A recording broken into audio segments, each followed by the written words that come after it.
Sen benim hayatımın özüsən. Ömrümü öz əynine geyinib mən senden başkasını tanıma. Sen olmasan inan ki yarımam.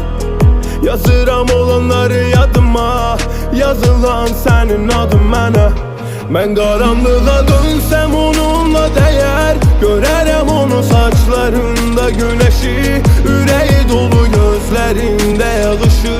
Ümidim olur hislərimlə danışır. O ulduzlar buludlardan uzağa uçup bir mələk mi gəzişir? Kim ürəyimi bəs onunla dəyişib?